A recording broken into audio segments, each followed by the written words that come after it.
Hey, this will be a bit of a different video than I've done in the past. It'll probably be a lot longer, but I'll try to minimize how much I ramble on about certain things. But I was talking with some friends earlier just about, the stronger champions in the game, mainly with relation to war, because that's the mode I enjoy the most. And yeah, I just kind of figured I wanted to at least make a little chart and kind of got the inspiration to go and make a video to talk over it at the same time. So yeah, a little bit about myself. I've played in Tier 1, I think, for almost 2 years, and have been planning for a good part of that. So I like to think I have a decent amount of experience. Of course, there are people who have played for many more years than me, like people in my alliance have played for 5 or 6 years, maybe even longer. But I like to think I have at least a halfway decent understanding of the meta in the game. But yeah, I did kind of structure this tier list similarly to how DLL did his, and I just thought it was better than kind of doing a strict ordering of like X champion first, second, etc. This kind of gives a general ballpark for champion strength, and depending on current tactics or bans, they can kind of interchange and swap places without, any real concern. But yeah, just kind of getting right into it in tier 1, the mutant class. I think the best mutant in the game is Mr. Sinister when it comes to war. He's actually whitelisted for the upcoming season, which I think I'll both loathe and enjoy. I'll loathe it because I arrange defense, and Mr. Sinister will probably just run over all of it without, any sort of care in the world. But at the same time, I have Mr. Sinister of my own at rank 4, so can maybe do that to our opponents. But yeah, I think his strength lies in, of course, his damage is like kind of what sets him apart. But he's also really simple. Like, there's nothing you kind of need to do that's tricky with them. You just kind of charge your heavy and throw SP1s, and your fights are over. He's listed as a ramp up champion. He certainly doesn't really need it in any way, but he does kind of claim class souls depending on what class he fights as, he progresses through a war.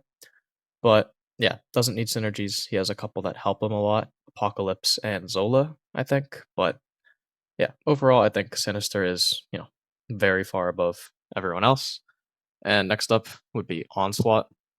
I think he deserves to be talked about just because he's I don't know if he's more versatile than Mr. Sinister, but since Mr. Sinister's usually been gone and Onslaught was whitelisted this past season, I did get to use him a good amount, and I think what makes him unique in a way, kind of similar to Mr. Sinister, is that it's really hard to wall off the damage that they can do. Hardly like Mr. Sinister's degen doesn't work on robots, and there are champions who are, resistant to it. But for Onslaught, if he can get his Neuroshocks on you, which at the moment I think the only champion who's immune to Neuros is the Maker, and you're not going to use Onslaught for Maker, obviously.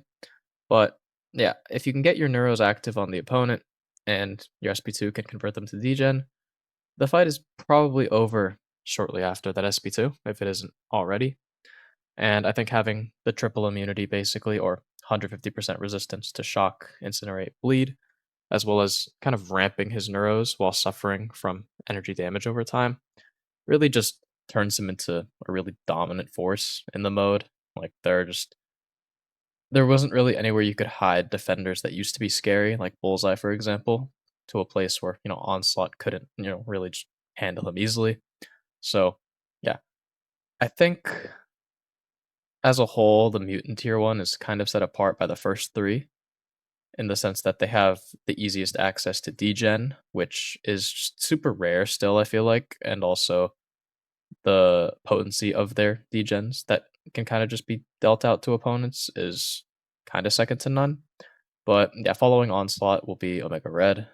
This guy, I think I used to watch videos of, YouTubers using 6-star Omega Red in War when 6 stars were the peak of the game. And yeah, seeing what this guy does at 7-star rank 4 is pretty crazy.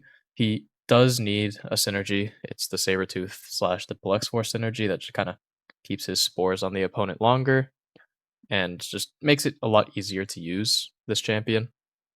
But, a competent player with Omega Red in their hands can clear a ton of super scary fights with relative ease. Stuff like Thorn Serpent, Nico on a lot of nodes, just a super flexible champion that scales really well in terms of, his synergy with suicides. And overall, I currently don't have an Omega Red player to assign in my battle group, and I would really like one, hopefully soon. But yeah, the next two I think can kind of interchange. I don't think Jean Grey is, significantly better than Deadpool X Force. I think they handle somewhat different things, although they do have sort of a similar matchup spread. I think Deadpool X Force has a bit more raw burst damage, but Jean Grey is super tanky and has better utility, I would say. Her force field's really, really strong in the sense that you can kind of fight hazard shift nodes that you have no immunity for, stuff like node 44. Like, I think I've seen Lumitrix be soloed by Jean Grey there, despite not being rupture or poison immune. So I think that's kind of a testament to just how versatile and how flexible she is. And also stuff like EMP mod, like she doesn't need Odin pre-fights there, which makes planning a lot easier. So having a Jean Grey or multiple to assign, where you can kind of just say, maybe this isn't the most ideal fight, but there's definitely, enough reason to send it because of how safe and tanky she is. And then Deadpool X Force, I think his Spleed to Boof passive off his SP1 after you use his SP2 is also direct damage, which, it's not quite classified as degen, so I don't group him with Sinister, Onslaught, or Omega Red, but it's kind of like a shotgun blast of damage in its own right. He was one of the better options for stuff like Sentinel, which is kind of crazy, just because you never really had to worry about him getting to his SP3 with the power gain when the armor is expired. You could just SP2, SP1, and the fight would be done. So yeah, I think overall, these five round out the strongest mutant attackers just in terms of raw power. And moving on to the skill class, I think Okoye is easily the best. She doesn't need any synergies to do anything that she's capable of. She has, anti-evade automatically with her ensnare, and it's not ability accuracy reduction of evade. It's just a flat out while you're ensnared, cannot evade. So it can, get around things like force of will. She can still prevent champions from evading because the evade is not tied to ability accuracy. She deals a ton of damage over time, which is her main damage source, which kind of allows her to deal with stuff like rage because her hits don't deal damage, or they do damage, but they hardly do any damage as long as you're critting, you're dealing shocks and bleeds, whatever the defender's not immune to. And as long as you have access to one of those, you have more than enough damage to finish out a fight. I've sent Okoye to stuff like Lumitrix, who's bleed immune, Photon, who's bleed immune. Just having access to one of your two debuffs, bleed or shock, kind of allows you to just deal a ton of damage in a short amount of time. And on top of that, she can gain deep wounds benefits on her shocks, not just her bleeds, as well as being capable of shutting off Mystic Dispersion. As long as Okoye is awakened, it has 5 out of 5 deep wounds and 2 out of 3 dexterity, which I think is really what does set her apart. Like, I think you can argue Blade to be stronger than her if Okoye didn't shut off deep wounds, or not shut off deep wounds, if she didn't shut off Mystic Dispersion. But I think being able to do everything she can without any synergies attached makes her incredibly valuable. She actually got banned a bit this last season, but I've been using her since, she became a 7-star on my account. And yeah, I think it's kind of just like super impressive that the more champions that they release, Okoye can still handle them and handle them very well. Next, Blade. He does require his full synergy team of, Ghost Rider and Stark Spidey, but maybe there's a little recency bias in him being ranked so highly as well. But yeah, I think this champion, with his improved danger sense through the Trinity, is capable of dishing out like so much damage in such a short amount of time that fights are very like they become so trivial when they could, in fact be scary. Fights like, Thorn's Serpent, Thorn's High Evolutionary, Node 9 Dark Phoenix, Blade is just capable of handling all of these potentially scary fights in less than a minute and doing it very safely with his danger sense. So yeah, I think definitely deserves to be top 3 in this list. There's the argument to be made that he's better than Okoye. I just think the fact that he requires a synergy team to make him work makes it a little harder, especially when it comes to planning. Like, you kind of have to find a path that he can just brute force through, or you have to path split. Overall, I think he's still deserving to be here for sure. Moving on, I think Sheolf. This is a champion that I wasn't super high on initially, and I didn't really assign very often until, I had my eyes open to kind of see what she could do. She's extremely safe in a lot of fights, and I think a lot of her value is that she can simplify some fights that are pretty tricky where you have to manage a lot of different things. Like Deathless Thanos is fairly common on Node 47, just like a Falter mini with expiring buffs. And Sheilth is not only great for Deathless Thanos because she has a grit, she is capable of purifying or cleansing, any of the falter debuffs, and overall has a super consistent cleanse, which she can accelerate those cleanse charges just by parrying. So she's also very good for stun immune. We've sent her to stuff like Arcade on a variety of different hazard shift nodes, Modoc, just all these different things that if she can bleed them, the chances are that she can handle it well enough. And on top of that, she has a strong regen on her SP3. So, yeah, overall, I don't send her a ton, but I think she's strong enough to the point where I kind of have to recognize that, she deserves to be in the first tier. And moving on, I think Shang-Chi and Crossbones, these two kind of can be interchanged. You could even swap Crossbones, Shang-Chi, Chill, any of those three around, and, I think your opinion would be valid. I'm personally just not the best with Crossbones, and I think he requires a lot more getting used to and, adjusting to his playstyle to maximize his Fury uptime. Shang-Chi, I think perhaps a little bit of recency bias here as well because he's currently global, but I've been using this guy for a very long time, like since rank 3s were the cap. And I think what sets him apart is his ability to control fights because he's a champion that doesn't need to parry, block bait, or intercept to gain openings.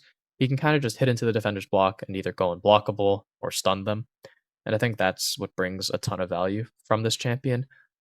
I think he does suffer a little bit in the same way Crossbones does, in that refreshing his G charges or his Wushu strikes gives him a bunch of precision buffs, which you have no real control over, the power they might grant a Mystic if you're fighting one. So just something to keep an eye out for.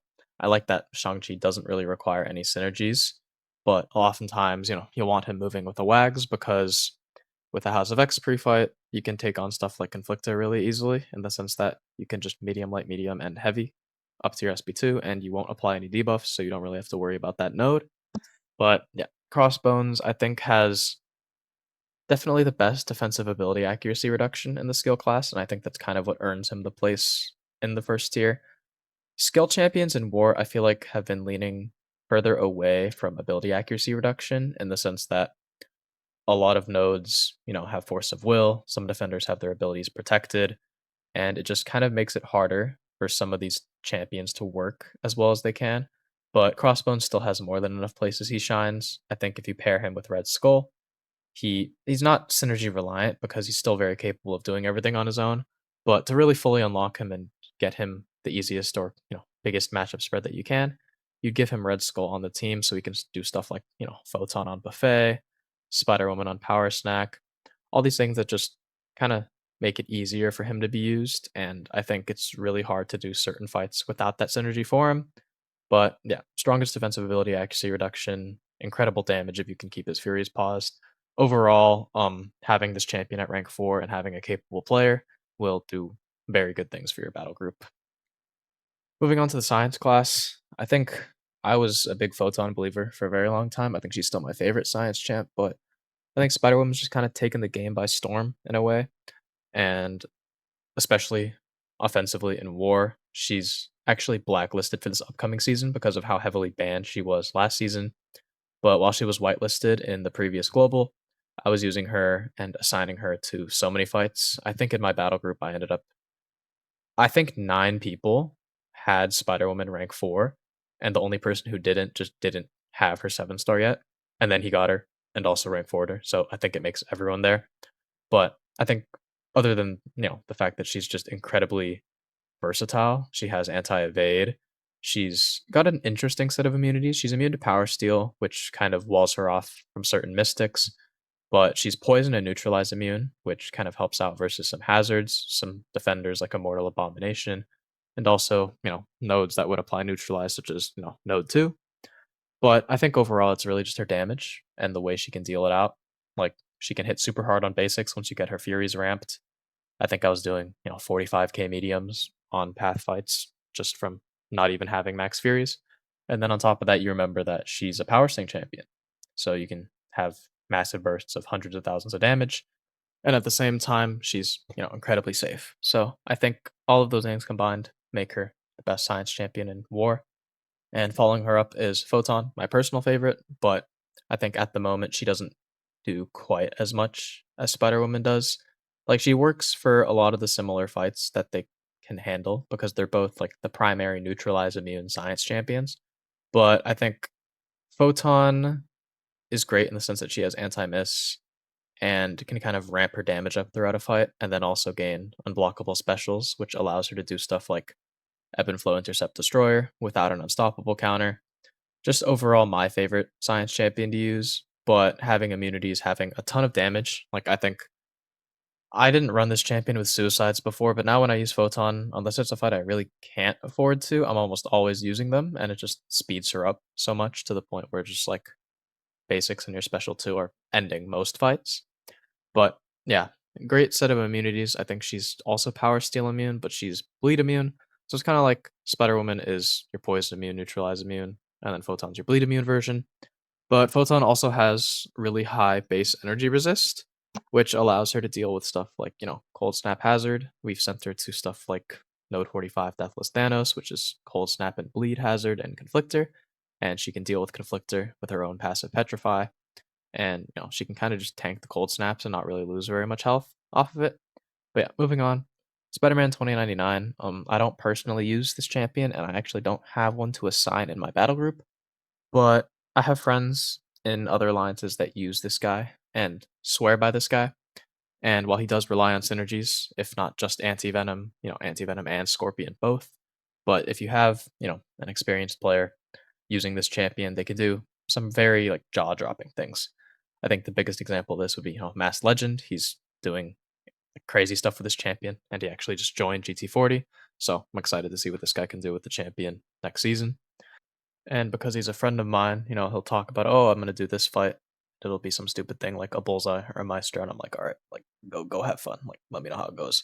Very skeptical, but almost every single time, like it's pretty much a very easy solo, which kind of just does goes to show that this champion in the right person's hands can do many things that even I wouldn't expect him to be capable of. So yeah, I think while he does want those synergies with him, he is very deserving to be here. Kind of moving on to these next four, I don't want to talk about them all, at the same time. But Human Torch, since he became a 7-star, is pretty much just the same Titan that he used to be as a 6-star. If it's Mystic and it doesn't wall off or punish his energy damage, yeah, he'll just melt it to death in a very short amount of time. Not much else to be said about Human Torch. I think having him available to assign to any scary Mystic, especially since Nico's recently come out, Human Torch can pretty much murder her on most nodes, and having that champion available is incredibly valuable. Similarly, but I guess not, Void in his own right is one of those timeless science champs. I think this guy's playstyle will always be suited for war, just because if you survive long enough, you will win. And that's kind of the simplest way I can put it, but at the same time, it is pretty much how he's played. Obviously, you don't go into fights thinking, oh, as long as I survive longer, everything will go right. But Void is a champion with incredible power control. He's Incinerate immune, so he's not really like touting the strongest, widest range of, immunities that someone like maybe Count Nefaria would, but he just does direct damage over time. It scales up over time, and at the end of the day, you live long enough, you win. I think Void is one of my favorites to use in war, and a champion that I think, if you have people who are experienced using him for a lot of maybe less common fights, you'll benefit greatly from having this guy around. Next, Silk. I think different from Void, but in her own right, she's one of those champions where the playstyle is get to your SP3 and the fight is over, with how impressive and how much damage she can do with her SP3 rotation. She can dodge undexable attacks, stuff like photon specials and pure light, which makes her viable for that same 48 photon that Okoye is good for. If you can't fit in Okoye or she's banned, Silk will do the job. She'll do it safely. Might take longer, but she can do it. And last in the science class for tier 1 will be Count Nefaria. This guy is just the king of survivability. I think that is pretty much what earns him this spot. He's got really good power control, can steal regeneration from the opponent. He's non-contact in Ionic Overdrive, or whatever the mode is called. And if he's in matchups where he can kind of get that evade punish for the energy vulnerability, he's going to deal a ton of damage. But overall, I don't think his damage is quite as easy to access as some of the other ones here. But yeah, he's super hard to die with. He can do so much for you, and his immunities and ramping resistances kind of allow him to take pretty much any hazard. So this champion is like he's someone I've used for a long time, and I'll probably still find use for him, for a while. Moving on to the Mystic class, Tigra I think is quite easily the best Mystic champion, especially when it comes to war, because you can give her a power start 1 boost, do a couple heavy punishes, and you throw your SP2, the fight is over. There are some more niche matchups, maybe for things like Nico on Polka Dot Power, that I would trust better Tiger players than myself to handle. Not personally myself, but I think overall, in the right hands, this champion will do like incredible things on the war map. It just takes some practice to get used to, but yeah, once you've hit that skill curve, yeah, she'll do everything you need her to and more. Shothra, I think, is unique in the sense that she doesn't need to hit that much, which is very useful for stuff like Hazard Shift, especially against Cosmic Defenders, stuff like Serpent, Cersei, Dark Phoenix. Maybe not Dark Phoenix on Node 9, but for the most part, she doesn't need to hit the defender enough. And while she doesn't really have to actually make contact, she can still deal a ton of damage during her specials with her wasps. So, yeah, definitely a champion that you want multiple of. I find myself assigning a lot of Shothra throughout pretty much every season, and I don't think that'll change anytime soon. Next is Nico Minoru. She's actually blacklisted as well for the upcoming season. I think it's her and Spider Woman. But you can argue Nico to be the best. You can argue her to be second. Personally, I think the only thing that kind of limits her is she's susceptible to purify nodes, stuff like Conflictor, stuff like Masochism. She needs that buff immunity. If she doesn't have it, she's not really a champion. But, the flip side of that is when she does have it, she's probably just capable of shutting off defender kits, nodes, etc. Dark Phoenix, super scary defender. Nico makes a mockery out of her. The only downside is that her pre-fights are single use. And because those pre-fights are single use, you might have a hard time pathing Nico to multiple fights that require pre-fights, mostly around her immunities, because the buff immunity pre-fight is nice to have for certain fights, but you can also use a power start 1 boost in war and get to your special 2 pretty quick, and then you'll have the buff immunity after it anyways. So yeah, not too big of a drawback, but it's something that can cause concern when it comes to planning. I've had to try to fit myself a lower rarity Nico just to give my stronger Nico more pre-fights. But I think even wanting to do that just kind of shows how good she is for those fights that you would want her for. So yeah, definitely one of the strongest mystics in the game, especially in Tier 1 War. Next is Kushala. Kushala is one of those champions where I feel like she doesn't do a ton of the difficult fights on the map. She doesn't do a ton of fights in general, but the stuff she's good for, she's the best for. Stuff like Node 3 Red Skull, she's super safe for it. She's banned a decent amount just to make planning more annoying around that Red Skull, among other placements. Path 4, Unblockable Serpent is pretty common. She hard counters it, and other stuff like Cosmic Hazards on maybe Node 45, because that's Bleed and Cold Snap. She has pretty high base energy resist, and a high Sig Kushala can pretty much play against Cosmics without ever applying debuffs because you have such a high chance of triggering your passives, especially as long as you have your spells up. But yeah, I think I recently took mine to rank 4 and used her in war, and her utility is just absurd. She can kind of bypass glancing by increasing the ability accuracy of her own kit. She can block unblockable, which is already timeless, and she has easier access to it than someone like Wiccan because she doesn't have to dash back and hold block. She just has to parry and make sure she continues parrying, which is something you're going to do anyways.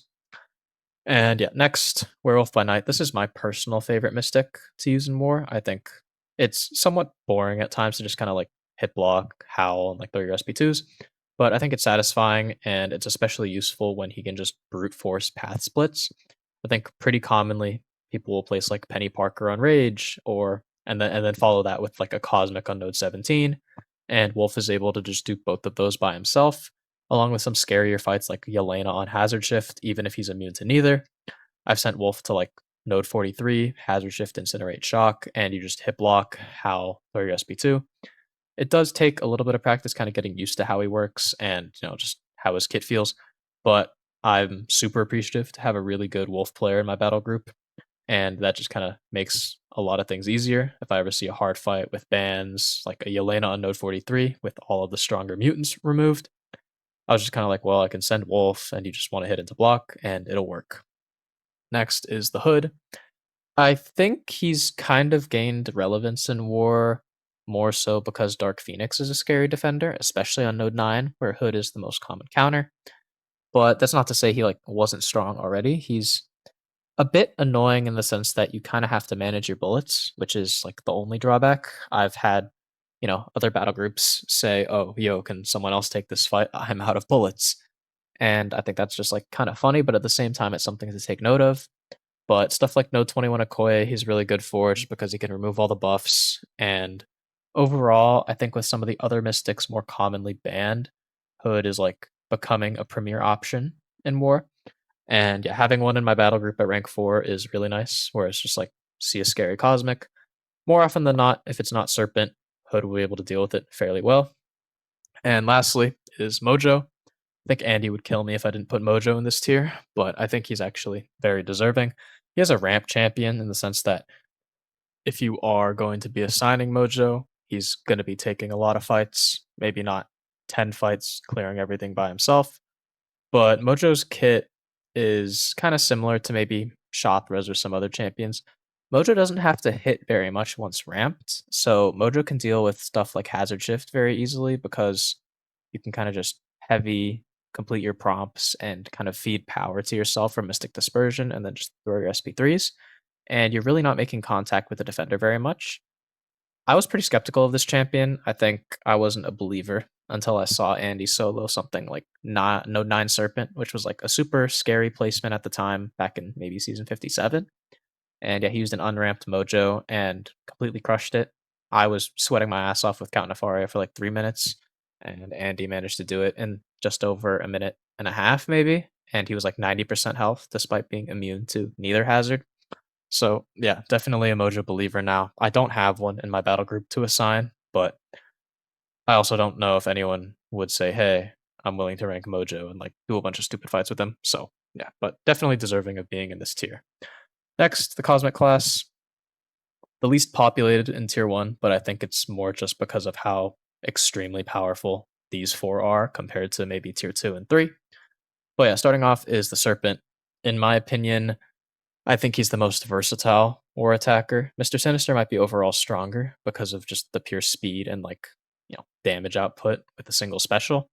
But Serpent was whitelisted this past season and I used him a ton between, the two accounts that I play.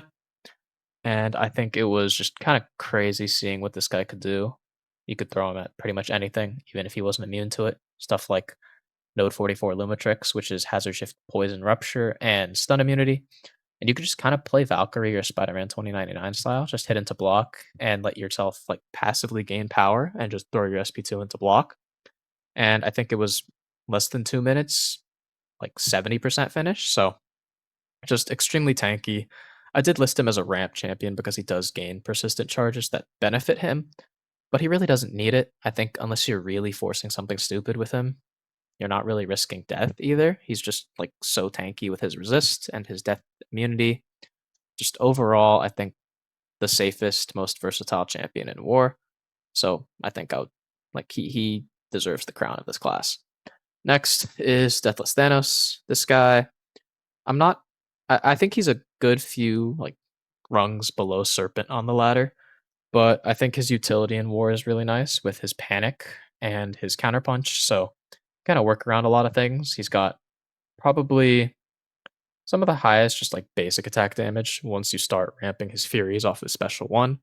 And having the heavy charge that, mid combo heavy charge is really nice if you're fighting, say, Zola on a non stun immune node. And just overall, one of the most common rank fours, maybe for battlegrounds, but he was banned a good amount in war before his blacklist, and he is whitelisted this season along with Mr. Sinister. So I think between Thanos and Sinister, there's a lot that gets covered between the two. I think Sinister does more, of course, but just within the class, I think Thanos is probably the second best cosmic attacker in war. Just able to do so much. He has, some healing on his special one, corrosion damage on his special two, which no one's immune to. Like, I don't think there's a single champion that's corrosion immune. And also having armor break and shatter access is pretty nice to have for champions that, you might want to do that against. Next is Carolina Dean. This champion was exclusive for a while during the last tactic she was a tactic attacker in, but I had one at rank 4 to assign in my battle group because someone bought early access or just like spent like I think 36,000 units or something for her. And it was like just such a blessing to have this champion like available because a lot of defenders were commonly placed, or a lot of tech defenders were common on hazard shift nodes, and if Carolina was immune to one, she was pretty much able to just like delete the defender. Also very good for Yelena. If you want to, you don't have to parry, so you can kind of play her with her special glance and, basically not deal debuffs, which is nice for Conflictor or Masochism. But yeah, super strong. I think well, this is the one champion I don't have from the Titan. Well, I don't have Zemo, but Carolina is the one champion I'm still chasing. And I think just having her around in your battle group just trivializes a lot of tech defenders, along with, Yelena among other champions that she can handle. So yeah, definitely deserving to be here. Last, Corvus is a pretty timeless war champion as well. Like he always sees bans, or if he isn't banned, you kind of have to work your defense around not giving Corvus charges, which I think says enough about how powerful this guy is. I think last season one alliance left Corvus open, and he was after he ramped, he was doing fights in 30 seconds. That would take maybe tactic attackers if the fight was tactic, a minute or two, but his damage potential with suicide masteries, full power backs, and a power start one is just pretty crazy. I think I did a Modoc mini in maybe 20 something seconds with this guy. And yeah, he's a champion that you have to plan your defense around. And if you don't, you'll definitely be punished for it. So for sure deserving to be here. And yeah, he does ramp, he does need charges, but you get those charges, you're good to go. You might only even need like one or two charges depending on the fights you're taking. And moving on, the last class in tier one is the tech class. I don't think it's a competition at all. Bastion is just the best tech attacker in war. He can trivialize a ton of fights. There's no champions that are really immune to disintegration. There are champions that resist or can fail instant burst. But Bastion's ability to just kind of take any hazard shift fight and pretty much just make it like a non factor with his SIG ability is just too valuable, like, to ignore at all, and his damage is very, very good to pair with it. He's whitelisted because he's a tactic attacker, and I think he's probably the most commonly assigned attacker in my battle group. Having multiple rank 4s of this guy will, only do you good, and yeah, his matchup spread is incredible. Even after the disintegration change, he's still quite solid for Yelena, so just a little slower, but Bastion, for sure, in my opinion, the best. And next is Sentinel. This is a champion I've personally used a ton of. I don't know if I've used him the most, but I've used him a ton last season because Kushala was banned, and Sentinel's like probably the next best option for Node 3 Red Skull. So I was doing that Red Skull a lot and usually path splitting. But just apart from that, Sentinel is insanely tanky, which I think just brings a ton of value in war because it's a risky mode. And Sentinel's one of those champions where if, you're in a pinch or you're low HP, you can kind of just wait for that special 3 to save you, and then you're back to full HP. Granted, you can only use it once per quest, so if you use it early in the war, you might be in trouble. But there's some really annoying fights you can handle, like Node 48, Stun Reflection, Shock Bleed, Force of Will, Bane, Safeguard, Zola. It's a pretty common placement, I want to say. We saw it a few times last season. And Sentinel, even if you get clipped missing a heavy punish, you kind of just wait for your SP3 to save you, which I had to do a couple times, but the fact that it exists. And on top of that, his damage is really, really strong with his incinerates on special 2. And once he's ramped, his shocks on his heavy are also very powerful. But yeah, I think I was the only Sentinel. I think we have one more, but yeah, having this guy around just kind of allows you a lot of flexibility with scary fights. Can do stuff like Node 44 Bullseye, Node 49 Nico. Super flexible, a lot more versatile than you think, but he can be forced to a lot of different things, which is pretty valuable. Next is Solvark. This guy's newer, but I think he's proving his worth in this tactic. And even outside of the tactic, he'll have use. He pretty much shuts down all mutants, especially the ones that deal energy damage. And kind of, he's a little different to Bastion in the sense that He has outright poison immunity, so he's safer for champions like Bomb. And he also kind of feeds off of energy damage over time. So if you can keep him ramped, his damage output is highly like it's way higher than it usually is. So against stuff like Incinerate or Shock or Cold Snap hazards that are pretty common on the map, Solvark's a pretty good option for those. He's very good for Captain Britain. Just anything that's kind of tricky and you want to tank your champion on it. Bastion may be a little scary, might be able to die. Solvark is usually the premier pick when you're looking for more tankiness against a mutant over, just raw damage in Bastion. But yeah, next, this is one of those timeless champions again, Warlock. I only have one rank 4 to assign, but he's very, very capable of doing a ton of different things just because he has the most unique heal block in the game. It's not even a heal block, it's just his infection. But this allows him to do stuff like Solvark on regen nodes. I kind of throw Warlock at some photons on regen nodes as well. Just anything with regen he can shut down, and I think that's just a ton of value as it stands because none of the other champions up here really shut down heal, except for Solvark with a heal block, but that's more situational and not something you're usually going for. But Warlock just has it, and pretty commonly I'll just throw this guy down path splits, whatever. Can even do tactic fights in this global. Before this global, he was capable of doing stuff like Node 44 Jean Grey, which is pretty scary. But yeah, having rank 4 warlocks around, just super, super strong, hits crazy hard with suicides. Definitely a champion that I would not be mad to have more to assign. Next is Prowler. I think Prowler's value is in that he kind of shuts off Mystic Dispersion in a way himself. And that's just because he power drains and power locks the defender for a period of time after their specials. So if you dex a special and hit, the buff will expire, but the defender will still be power locked. So it's as if there was no mastery there. On top of that, apart from his incinerate, his kit is entirely passive. So he's very good for stuff like fisticuffs. And with his falter on demand, you can kind of gain openings in a special way, which gives you a lot of control. And he was one of the safer options for like Node 15 Domino because of his power control and his bleed immunity. But I've sent him to a lot of different things, stuff like Mixmaster Jean Grey, stuff like Cold Snap Bleed Arnim Zola, just a super flexible champion, and I'm happy that I think we now have 3 rank 4s this upcoming season because we had 1 and then myself and 1 other rank 4. So yeah, super strong champion here. Last is Future Ant-Man.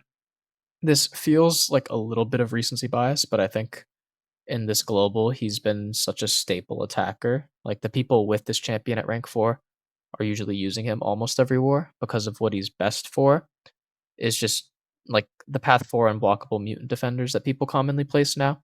Because he has the surging swarm that makes the defender more aggressive, as well as direct damage that, is extremely powerful. You can line up a couple debuffs on the defender first. But yeah, I've sent this guy to so many different fights. He's super flexible. And on top of that, he's just super tanky with his glancing mechanic and his armors. So again, if like overall, the trope that might qualify a champion for tier 1 seems to be if you can tank some hits, if you make a mistake, if you have, damage that's hard to wall off or bypass, and you're not too complicated to use, you're usually going to be a premier option for a lot of different scary fights in war. And I think Future Ant-Man fits that bill. Moving on to tier 2, I probably won't spend as much time discussing these champions as I did tier 1, just because I think these champions up here deserve to be the focus or the primary focus of the video. But the champions in tier 2 are not to say that, oh, you don't need to have these champions around if you have tier 1 champions around. It's more like tier 1 champions will do more for you, but you still certainly need these champions in tier 2. And I think jumping right into it in the mutant class, the first prime example of this is White Magneto or House of X Magneto. His pre-fights probably like if not one of if not the best pre-fights in the game, just because it can make a stun passive, just gives you extra damage, and it's just so incredible. And I almost always try to keep empty spots when I plan, just in case someone wants to bring a wags, just to make stuff easier. But yeah, Silver Samurai is a champion that hasn't been used a ton, but the stuff I've seen him used for is incredibly impressive. Stuff like Node 45 or Node 9 Yelena. They're kind of scary, and because he's 100% bleed resistant, you can send him to bleed hazards. He has no kit debuffs of his own, so you can send him to Conflictor, You can send him to Masochism as long as you're not parrying, or you can give him a Wags pre-fight right here, and he'll be able to play completely normally and deal with all of it himself. As long as the defender doesn't have high energy resist, he can pretty much one-shot with SP2, SP1, which is really nice. Like, the damage he has, and he scales really nicely with suicides. It's nothing to laugh at. I think this champion is going to be pretty powerful in war when he's more common, because I think he rolls around into the Titan in December. But, a few people, including myself, already have this guy, and, I'm enjoying him more and more. Dazzler, I think, fits not a niche, but she's so strong in the sense that, again, if you don't parry, her kit's entirely passive. She doesn't apply debuffs. And on top of that, she's Nullify Immune Mutant, which makes her really valuable for stuff like Mystic Defenders like Man Thing, or like the Buffet slash Power Snack nodes. She's very, very good for those. And Photon used to be a pretty common placement on a Power Snack Unblockable mini, and you could just play Dazzler normally, and you'd be perfectly fine. So yeah, super strong there. Dust is a champion that has seen less use more recently, but I think she's still incredibly strong. Her glance on parry is one of the coolest mechanics in the game, I think. It can turn stuff off like Photon's untouchable when you parry, stunning reflection nodes, and another cool thing I learned is that it can actually turn off Lumitrix's untouchable passive he gets at the end of a special one, as long as you just parry the last hit of it. So yeah, incredible immunities. She's kind of a playstyle where you just kind of apply your debuffs and then go for a massive burst of damage with a bunch of specials. But Dust, when she's tactic, is assigned a ton, and even now I assign her for stuff like Node 21 Okoye a decent amount, just because she's double immune and hits pretty hard on her basics. But yeah, definitely deserves to be here. I'm not sure if I'd move her higher, but she's super strong in her own right, and I think her utility is like unique and one of one. Moving on to Apocalypse, I think this guy is mainly used for his horsemen. You're not going to be sending him to a bunch of different fights because he's the best option. You're going to be sending him to fights because you need that horseman for something else. But I think the fact that he's even worth kind of planning around and planning for his pre-fight kind of speaks to how valuable that pre-fight is. So yeah, you're not going to be taking a bunch of different fights, and I think he's less capable than someone like Dust, the other champions in this tier. But the pre-fight itself gives enough value to the point where he definitely deserves to be here. But yeah, he can do some cool things. He has pretty strong damage on specials, and can reduce the ability accuracy of Purify by 100%. But other than that, he's not going to be doing a ton. So yeah, he just kind of sits right here. Iceman is a champion that I feel like always has value just because of his immunities. Unfortunately, on the new war map that came out in season 56, he was no longer immune to every hazard shift pretty much, but he's still immune to most, at least single, if not double. So, he doesn't, I don't think he's immune to shock or rupture when it comes to hazard shift, but everything else he's immune to. His damage is decent enough. I think the main sell for this guy is you can play him quite safely in a lot of fights, and you'll usually be alright.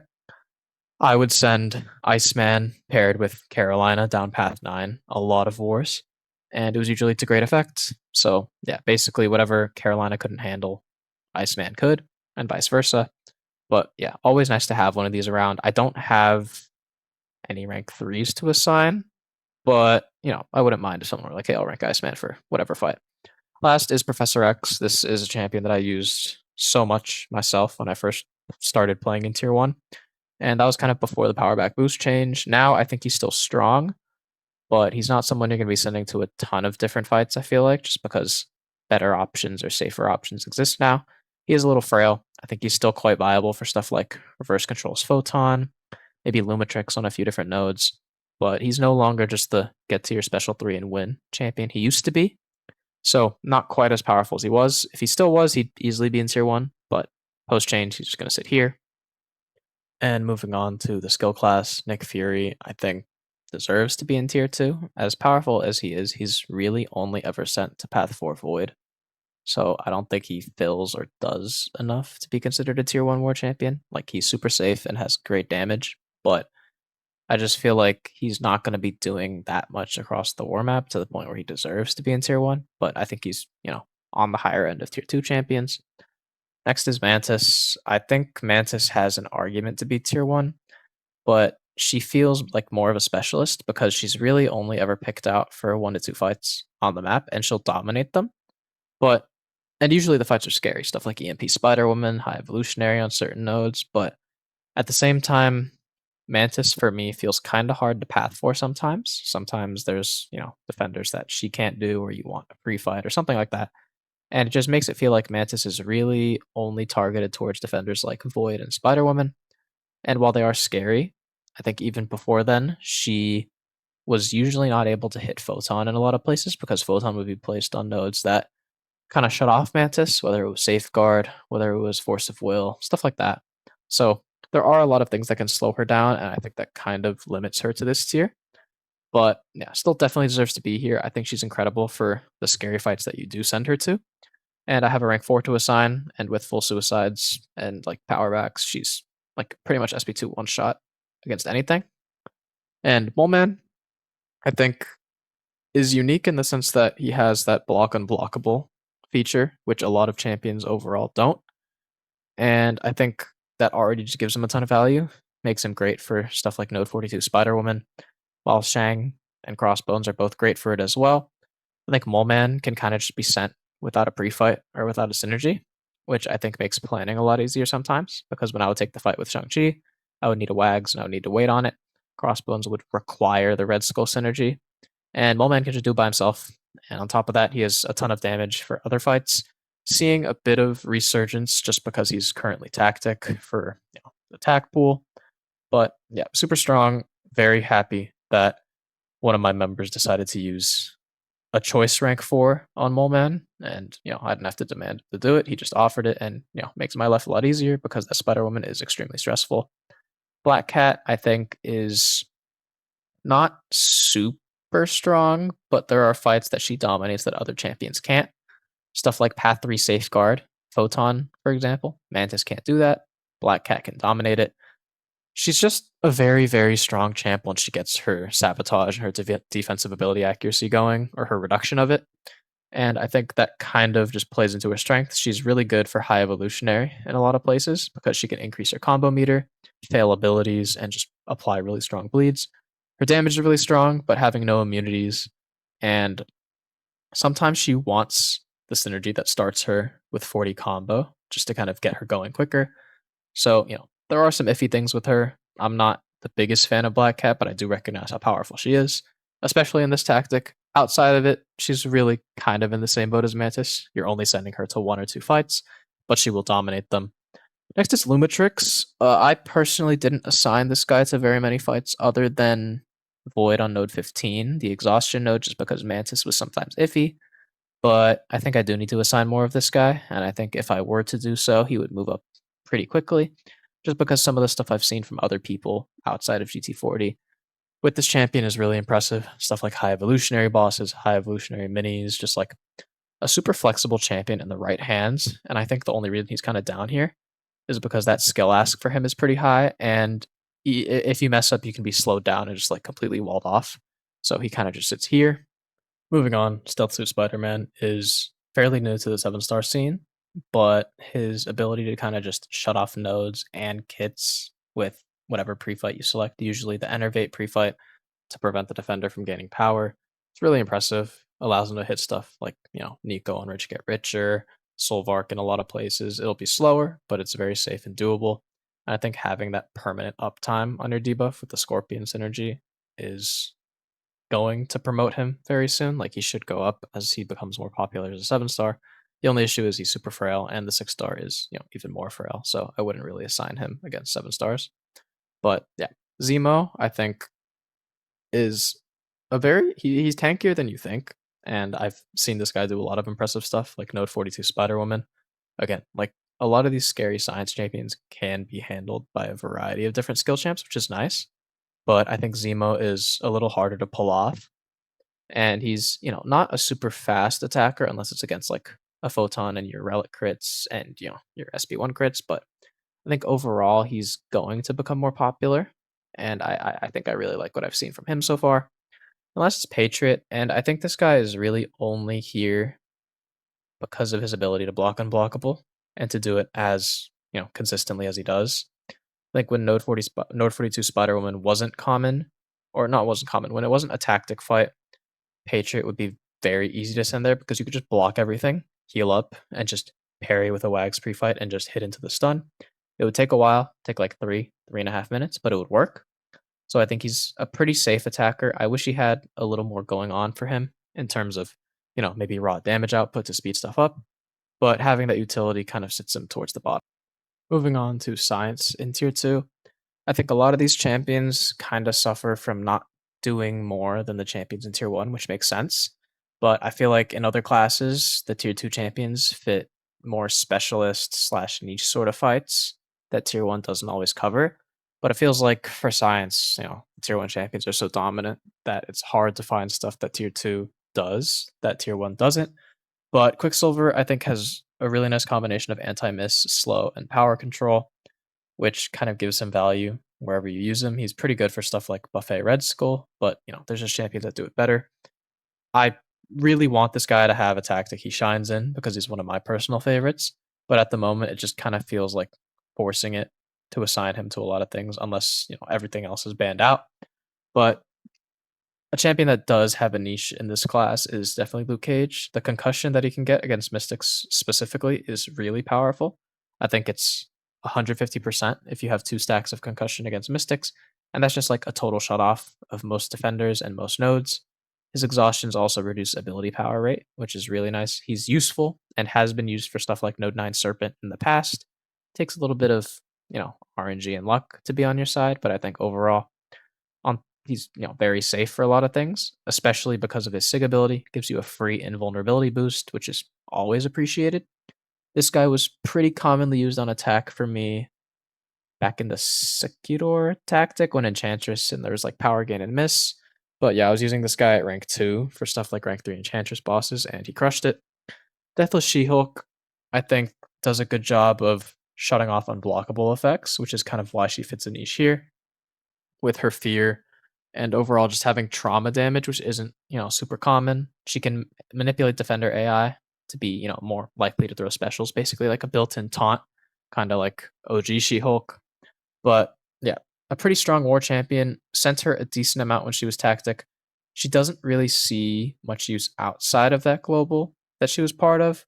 But, I think every time a tactic pops up, she'll be useful one way or another. Leader is, I think, by far the strongest, anti-regen champion in the game. His debuffs are severe, which is, a niche that he fits. He's capable of dealing with stuff like masochism. He has the most potent regen reversal, so you send him down path 1, he's gonna do good things for you. Obviously, some of the nodes I think have, immunity to regen reversal, but on top of that, node 37 was kind of changed. It's a regen mini. It changed to a weaker regen, but it also became a node where the defender purifies debuffs, which kind of walks right into leader becoming the strongest champion for that node because he's capable of reversing regen very well, and his debuffs on his personal kit can't be purified. So a lot of times this guy is really only going to be sent to 1 or 2 fights, but for those fights, he's almost certainly going to be the best for them. He's also super tanky when you factor in inequity and his own protections from his kit. So having a couple of this, a couple of this champion to assign is definitely going to help you. It's never going to hurt you. iBomb, I think, really only saw use against Nico on specific nodes, and I think that's kind of the niche he fit. He's poison immune, so he's super safe for it. And on top of that, he's just a giga tank. I think he gains resistance, or physical resist at least, with the poisons he has. And overall, just like a pretty hard champion to die with, I feel like. And his damage is not anything insane, but he does have that acid burn on his special 3 that no one's immune to. So there are ways to kind of force him to things that aren't ideal, but overall, there's usually just something safer or something quicker. Last, Spider Ham. This guy is not really assigned on attack very much. He's kind of not had a reason to be assigned since Spider Woman came out. But if Spider Woman's off the table and there are kind of just regular vanilla fights that Spider Ham can do, I think he has, some value in the sense that his power stings are very strong. He has that evade to kind of play safe a little bit. But overall, Spider Ham's not really a champion I think you'll miss out a ton. But having a player comfortable in using him, and if there are fights he can do, he'll crush them. In the Mystic class, For tier 2, Sim Supreme, I think, is a good step ahead the rest of these champions. He had an argument to be tier 1, but I just feel like the other champions in tier 1 do more than him, and I think, if you were to tell me I want Sim Supreme in tier 1, I wouldn't fault you for it. He's extremely safe for a lot of different scary cosmics. Even on Hazard Shift, you can kinda just play safe, let your staggers feed you power with Mystic Dispersion, and he also has the Mordo synergy to kind of give you an extra bar of power to reach your SP3 faster. So, yeah, Sim Supreme isn't a champion I feel like needs the rank 4 because it feels, you're basically doing the same thing no matter what rank champion you're using. It's just the rank would be for a little more damage and some extra sustain. Spiral, I always kind of refer to Spiral as like one of the best two tricks in the game, those two being Serpent and Dark Phoenix, which just automatically gives her a lot of value. She's pretty safe to use in war. I feel like you want someone comfortable with her animations and being able to extend her combo with Dancing Blades. But I have a player in my battle group with a rank 4 Maxing Spiral, which kind of opens her up to hazard shift fights, being able to reduce the duration of damaging debuffs, I think. Actually, I think it's just not debuffs, it's effects, and I think it's Incinerate, Shock, and Poison. And she can also regen some damage that she takes in her block while she has her Dancing Blades. So, a super good champion. It's not someone I think is super necessary to have, but having her around is like almost like a luxury. If I ever see a Serpent or a Dark Phoenix on an annoying placement that I can't fit, maybe a safer option too.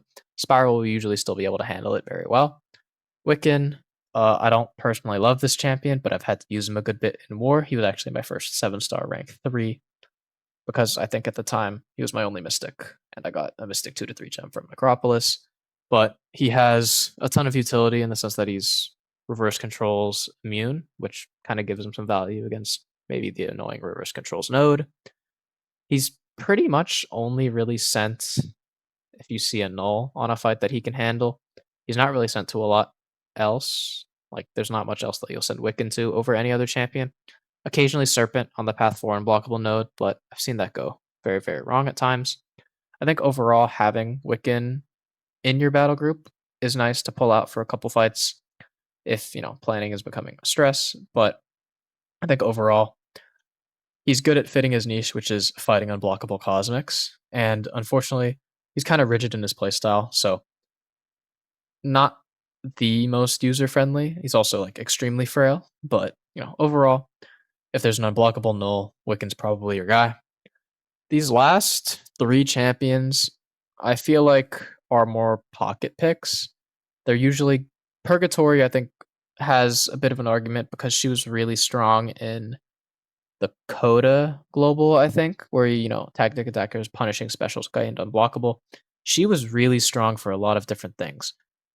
And those things were like scary cosmic defenders like Aspect of Evolution Serpent, Node 9 Serpent. She did a really good job of ramping up to the point where she could shut them down. And on top of that, she could kind of ignore needing to ramp if you just fit synergies for her that gave her those souls off rip. So that kind of allowed for a lot more flexibility, and I think she definitely deserves to be here. Longshot and White Tiger I feel like are more pocket picks. They're not super common, but I think if there's a cosmic like Gore or Cersei, one of the more vanilla cosmic defenders, they'll pretty much crush them without any trouble. So I think having them around for flexibility is nice because a lot of these cosmic defenders are pretty common for path splits. Like, they won't be doing a ton for you. I think other mystics kind of just dominate the class a little too much for them to have, an insane amount of value in war.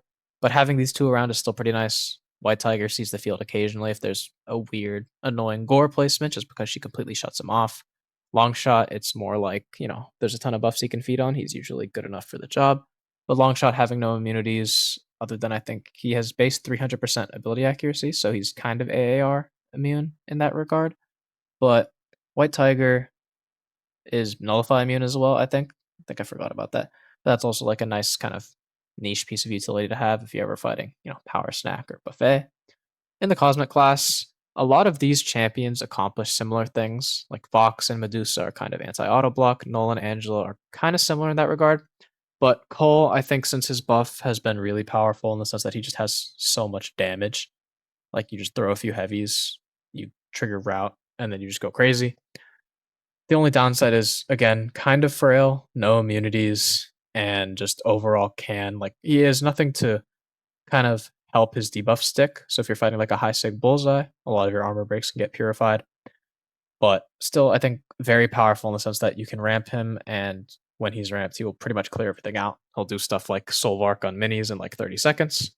But moving on, I think Galen's seen a lot of value increase, especially since becoming a 7 star and since Soul Arc's release, mainly because he hard counters him on pretty much every node. And on top of that, he just has such a unique way of dealing damage with the harvest that's just pretty much impossible to prevent.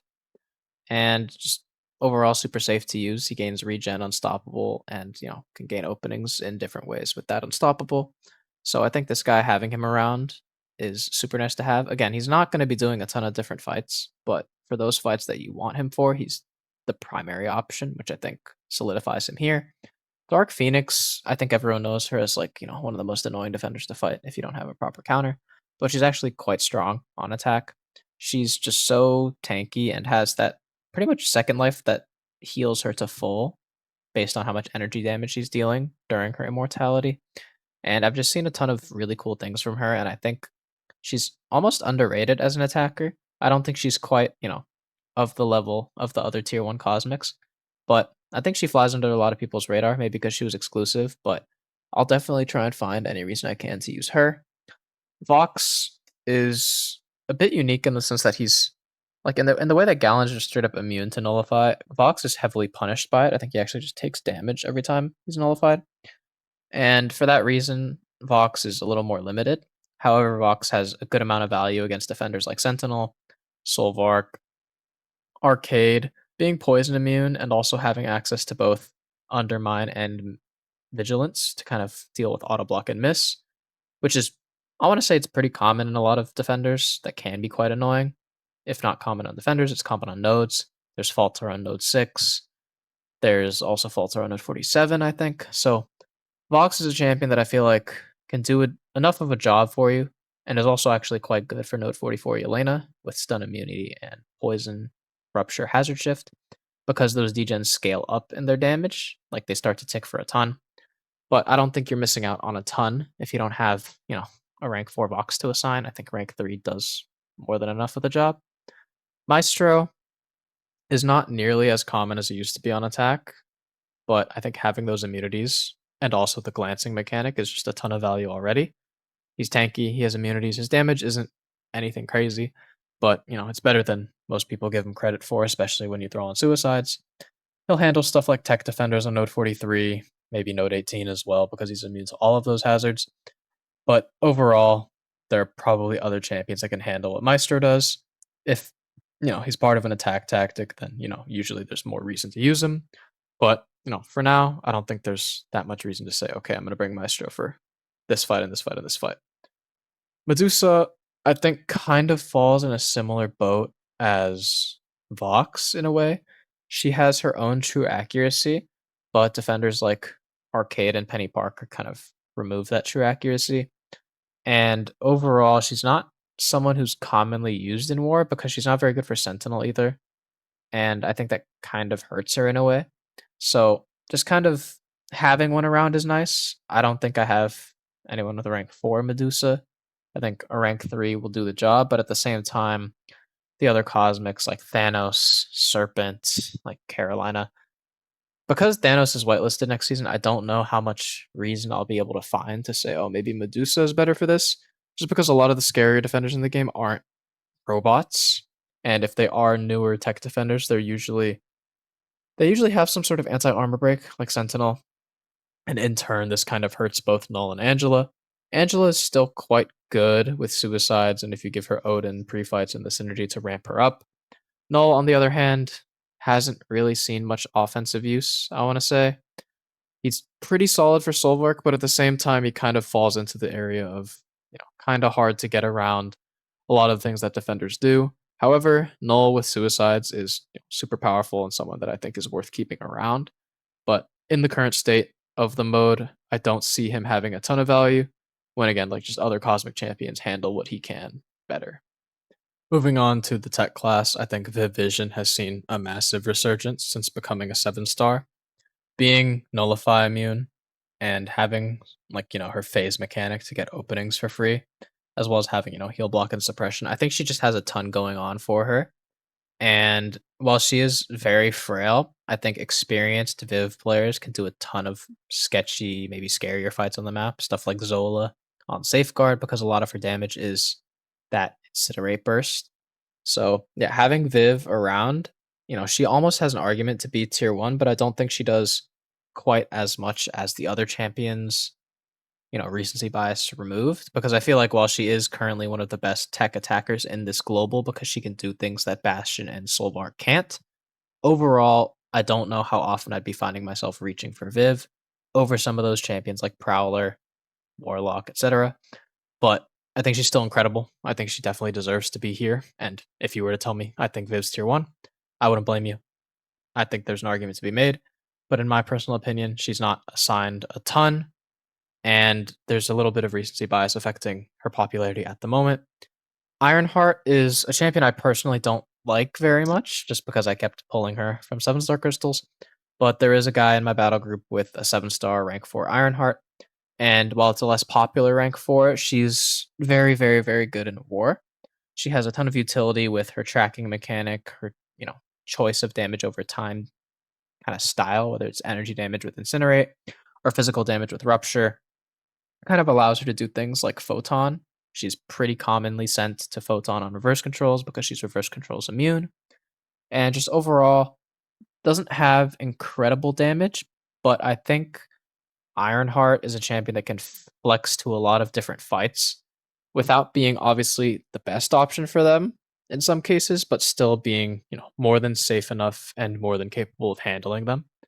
Guardian, I feel like I've seen a bit of a popularity rise in this guy just because he's pretty strong for Zola in a lot of places. And I think overall, he's a champion that kind of takes a little more setup. I'll usually see people use this guy in war and do a couple SP3s before an SP2, depending on the fight.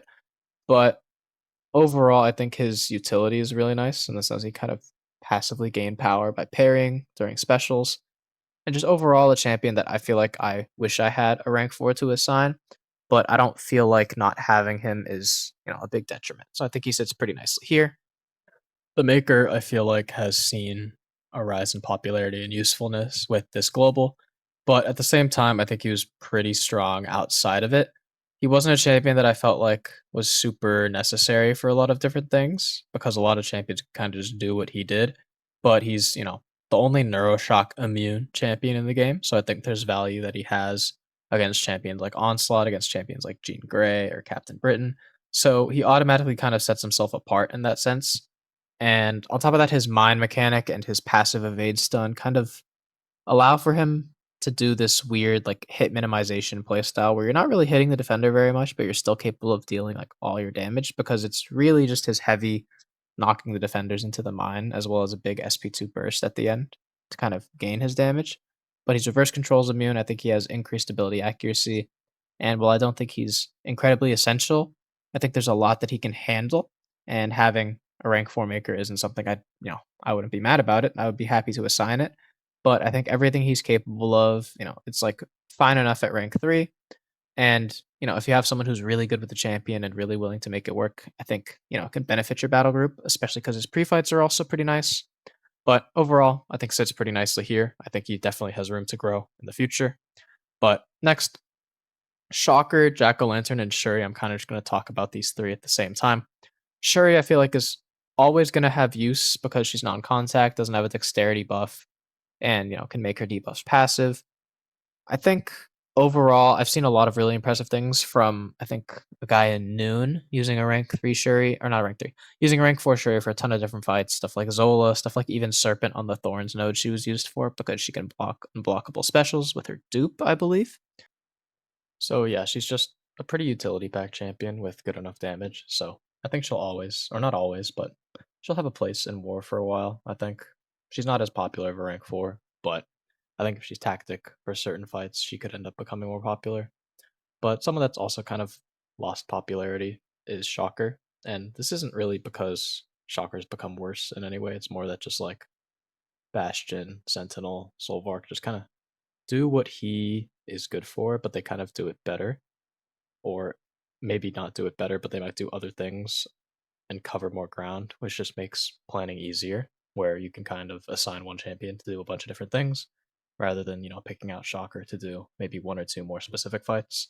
So, yeah, still a good champion, still good for Onslaught and Mr. Sinister and stuff like that because of his crit replacement, but he relies on stunning the defender to kind of get his main damage source out, and that's not always accessible. And a lot of the other champions that are higher up don't rely on that. So, yeah.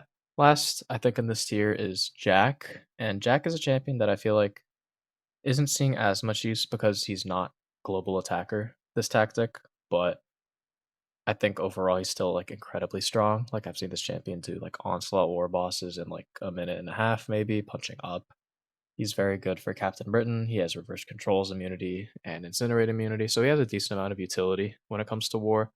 But at the same time, he's a little more niche still, just because he's not as versatile as some of the champs higher. But I think he'll probably grow into a larger role when he is a global attacker. But just kind of currently, he's not being picked or assigned for a lot of things just because of the prominence of the other champions. And yeah, last, kind of just moving into tier three. I won't spend too much time here, but just yeah, more niche champions in tier two, not really essential by any means, and even less so than champions in tier two. But these champions get shouts and are used when the champions higher up are banned. Gentle, I feel like was really just designed for Node 49 Bullseye, which is not as scary of a fight anymore, considering a lot more things work. But a good champion negates Bullseye pretty much everywhere. Not as strong for a high Sig Yelena, which is a bit unfortunate, but still more than capable of handling a lot of different things. And then Bishop and Storm kind of fit the niche of 43 Bullseye, which hasn't been an issue in the last two seasons because Bastion and Onslaught were open and whitelisted. But these two, you kind of have to either ramp Bishop, which can be annoying, and then Storm either want Horseman or Synergy. So these things kind of just make it harder for them to be assigned, and they don't do very much outside of those fights. Negasonic has lost value just because her damage is kind of average. And while she does have really good utility in the sense that her kit is entirely passive and she's entirely non contact, she's almost kind of like Shuri in a way, although Shuri has debuffs. But at the same time, she just kind of doesn't bring enough to the table and at the same time is super frail. So, not really a champion I'd pick. Sabretooth just kind of gets a shout for Jelly. He's a friend of mine. He's done incredible things with him. Felt bad if I would leave him off. Strife, whenever he's tactic, we usually end up sending a couple. Very good damage, very good utility, and good synergies as well. But yeah, moving on. This skill class tier 3 is kind of just whatever was left because tier 2 and tier 1 have quite a few champions. Jabari is kind of a budget Sheelth in a way, or a budget mole man, just because she's accomplishing the same goal of like cleansing and dealing bleed damage and just kind of keeping debuffs off herself and ramping off of them. But she's just not commonly assigned when the other champions are open because again, they just kind of do more than she does. Falcon gets a shout because his lock on is incredibly strong. It's just a flat 100% ability accuracy, defensive ability accuracy reduction, which is useful, but at the same time, Falcon's not quite common anymore. Masakre, same boat, used to be strong, used to have use, kind of just falling down the ranks as more champions or more defenders are released that he can't really do very well. Killmonger, I actually wasn't going to put here, but then I kind of remembered that outside of this global, he's very, very good for Node 42 High Evolutionary. Just incredibly like safe for it, I want to say, because he has very easy True Strike. Decent damage, it's nothing to write home about, but gets the job done in less than 2 minutes. And then Night Thrasher has some okay utility and immunities on top of recently being buffed, but overall, hardly seeing anyone use him. The science class, again, the science class is so unbelievably top heavy that the champions down here, like, they aren't bad by any means, but they just kind of have a hard time comparing to those higher. Spider-Punk finds use in his kind of evade heavy, like his punish that gives him a free opening and a free stun. Mr. Fantastic's pre-fights are incredibly valuable. I think he's just not as good at what he's supposed to be used for, which is, reversing regen and controlling power as, say, Void, Leader. Those champions are just better. but his pre-fights are incredible, so he kind of has to be mentioned. Joe hasn't really been used since, I wanna say, the Secutor tactic when Enchantress bosses were common and people would send Joe. She-Hulk, kind of really not used very much at all unless you're maybe Sudia. Anti-Venom, seeing a little more use since being buffed as a Rebirth champ, but kind of just here as a shout to be a synergy partner to Spider-Man 2099. And then the rest of these champions, very situational. I think Falcon Joaquin Torres is getting buffed, so hopefully he becomes stronger and maybe has some use because he has slow and no dexterity buff, which is decent utility to have for a modern science champion. Titania kind of just got shot in the foot by the Silk Block fix, so hardly used. And then Hulk, still strong, good damage, not really much utility to go with it. And then Spot is just one of those champions that I feel like suffered from defenders having stronger block pen and just not really any immunities that he offers. Although he's good damage and good against modern techs like Zola and Solvark. Mystic class, these champions are very niche and really only sent when these are taken away. Diablo was sent for Dark Phoenix when she first came out and did a decent enough job. Chavez was mostly just for Serpents and Maestros, but has since seen a lot less use in those certain matchups. Isophene is kind of shouted here just because of her immunities, being Cold Snap and Bleed Immune, and having the marked passive to shut off Serpent and even Dark Phoenix in some areas is pretty nice to have. Kindred, I don't like using this champion on attack, but the immunities are nice. They're heal block immune, and I've actually seen them solo stuff like Path 4 Serpent on the unblockable heal block node. So a lot of stuff that Kindred can do, just not incredible damage. And then the last three are really just like pocket picks for specific fights where a member in your battle group might just have to rank up a champion for a fight, and any of these work. Rintra is actually decent for the 200% neutralize, which counters the gifted node on node 17. So if there's a cosmic there, Rintra can still shut them down. But yeah, cosmic class, I think Odin needs to be shouted because of the pre-fight being incredible for stuff like the EMP mod node as well as Rich Get Richer. Having Odin's available can really kind of control whether you solo or don't solo a fight. So he kind of automatically will always have a place in war because of those pre-fights that he can give. As for the rest of the champions here, Beta Ray Bill, decent for stuff like maybe Deathless Thanos, no debuffs in his kit, so can work for Masochism. Good for Node 48 Zola, because he can heavy punish Zola. And then other champions like Terax and Gladiator are really more geared towards Node 3 Red Skull, or armor champions that they can shut down. Terax has the immunity to bleed, and then Gladiator just reduces the ability accuracy of armors. Gladiator can do more, but I don't see him used very commonly across tier 1. And yeah, Venom, I think, sees use in his tactics. Scream High Sig can take away those same armors that Red Skull gets that make him scary on the bleed node. But yeah, overall, these champions kind of do very similar things, bar Odin being primarily for pre-fights. I don't think you're really missing out on not having any of these guys. I think as long as you're covered off in tier 2 and 3, you're doing all right. And then the tech class, Zola gets a shout for being very, very good for Jean Grey bosses in this global. Also good for stuff like Enchantress on auto block, as long as you get decent enough RNG to shut off any intercept spells. Ultron, I wish Ultron would just get like a more modern update, because at the moment there's nothing Ultron can do that Bastion or some other champion can't. Like Ultron technically has, quadruple immunity, being bleed poison immune, and then his Sig gives him minus 80% shock and incinerate reduction in duration, I think. Duration reduction, something like that. But just hasn't found a reason for me to assign, even though I have a max Sig Ultron. Like it's just why use Ultron when all these other champions work and can do more. Red Skull, not commonly assigned on attack, can do cool things, but no real immunities, and his nullify slash stagger immunity doesn't apply to nodes, so it hurts him against like a buffet or power snack.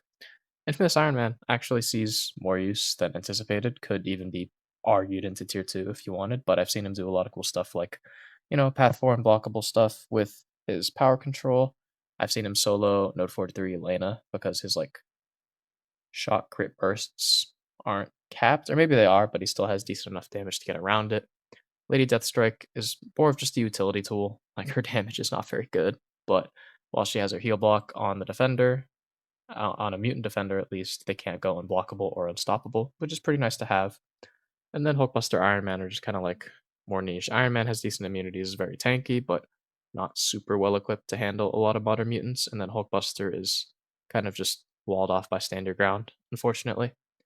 But yeah, I think that was a thorough enough review of this list that I kind of just threw together. I think there's some champions missing, at least more recently, the ones that were added since I like started piecing together this video.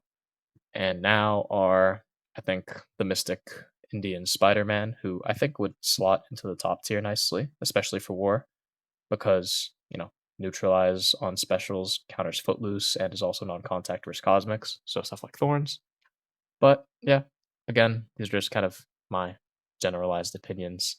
If one of the champions you like is lower or higher than you expected, or more specifically lower, you know, I'm sure you can still make a lot of these champions in tier 2 and 3 work just as well as tier 1 champions.